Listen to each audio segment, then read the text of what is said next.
Hey Commander players, Gary here with Rage Quit, bringing you a new deck tech with Ephara, God of the Polis. This is kind of a new thing I'm hoping to do with showing you guys my kind of building process of how I get a fine-tuned plus 99 for my decks. So, this is Ephara, God of the Polis. What did I hope to accomplish with Ephara, God of the Polis? Well, I kind of wanted a competitive deck. I don't play very much control, as you can tell from my previous decks, so I kind of wanted to give a shot playing some control with Ephara. I want to draw a lot of cards, of course, because what does she do? Well, at the beginning of each upkeep, if you had another creature enter the battlefield under your control last turn, draw a card. So what this means is I can draw potentially 4 extra cards in one rotation using her ability. That means flash creatures, enchantments that create creatures, stuff like that. So I wanted to control the board, draw a bunch of cards, you know, the usual. So moving on. I made an executive decision of I'm not going to be showing you guys the color fixing that I do, because that tends to be the part of a lot of deck techs that I skip. If you guys don't like this idea or you want to see exactly which cards I play, let me know in the comments, but for the most part you can just check out the deck list at tappedout.net. So I have Reliquary Tower, and then I have a Reliquary Tower, and then I have a Reliquary Tower. Most of the people at my playgroup play Reliquary Tower, so it's nice to be able to copy their Reliquary Towers just in case. Opal Palace, while true is color fixing, this also lets me put counters on Ephara that don't leave while she's an enchantment or not a creature. So if it's the second time I've cast her, she'll enter with 2+1/+1s on her, which is pretty powerful on an indestructible creature.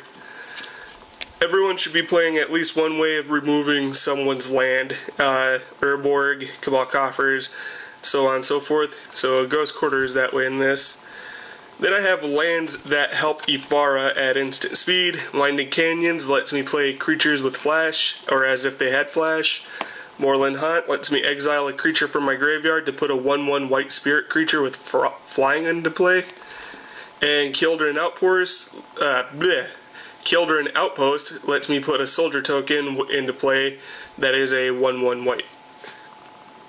This deck plays more counterspells than any other deck that I've ever played. So we have the table flipping, rage quitting Spell Crumple, Cryptic Command. Split Decision is a lot of fun. A buddy of mine actually turned me onto this card and sold me on it when he kept copying my Genesis wave with it.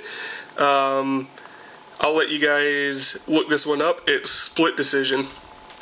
Gather Specimen, while it doesn't say counter creature spell, you get to gain control of the creatures that interplay this turn for your opponent. Render Silent is a really strong counterspell. The earlier you use it, the more it kind of screws up someone's game. And Rewind. So next I have my utility cards. Enlightened Tutor.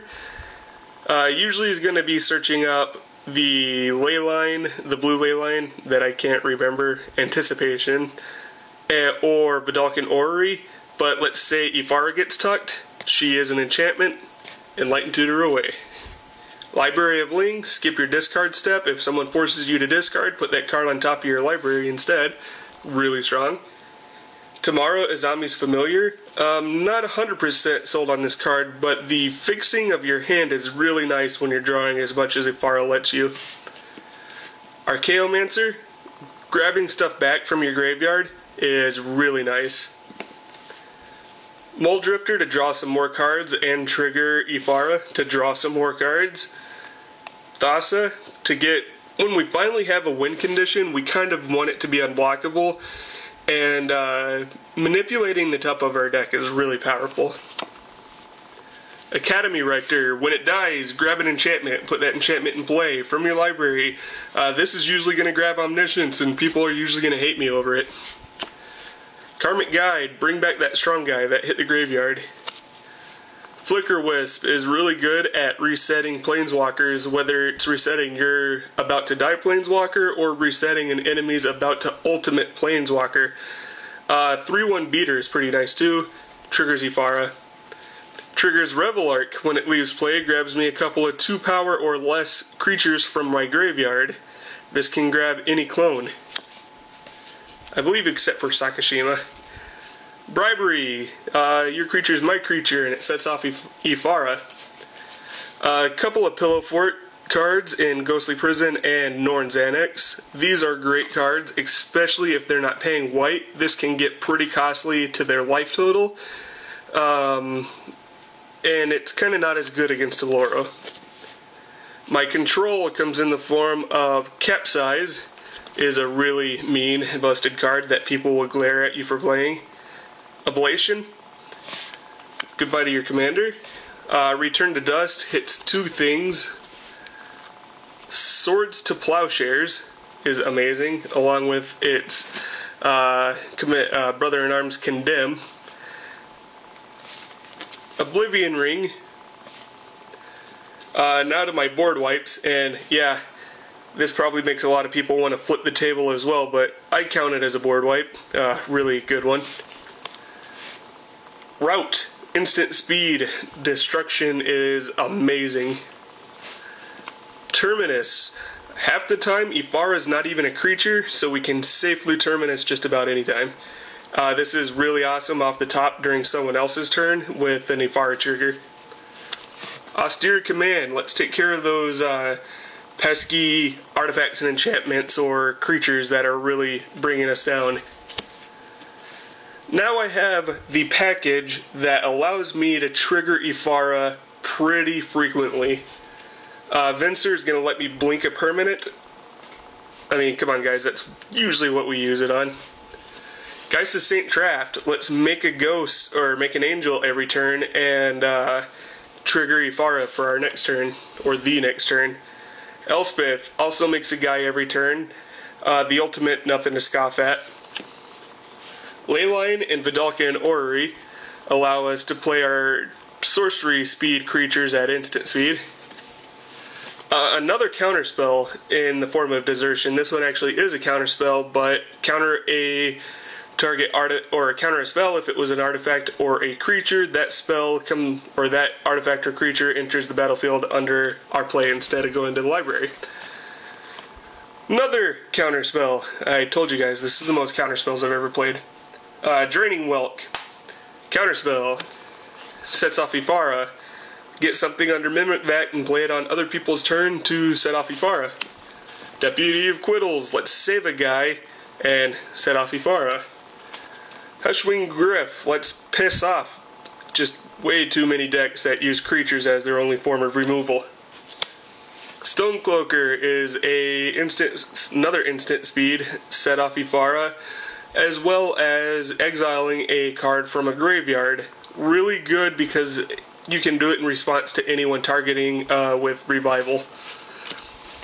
Sets Tiger, Flash, when it enters play, choose a color, you have protection from the chosen color. This is really good to protect yourself from an alpha, and it only costs 4. White Mane Lion, this card usually for me reads pay a colorless and a white to draw a card on your opponent's next upkeep, or on the next upkeep. Salt Skitter, whenever a creature comes into play, remove it from the game and then return it back to its owner's control at end of turn. What this basically means is if my opponent plays a creature on their turn, exile it, bring it back at the end of turn, and draw a card at the next upkeep. Sacred Mesa, pay 2 to get a Pegasus and draw a card on the next upkeep. Heliod, pay 4 to make a 2/1 and draw a card on the next upkeep. So my win conditions come in the form of Ulamog, the Infinite Gyre. We draw a lot of cards in this deck. We don't want to mill ourselves out, so Ulamog hitting the graveyard is a really nice way to make sure that doesn't happen, or try to make sure that doesn't happen.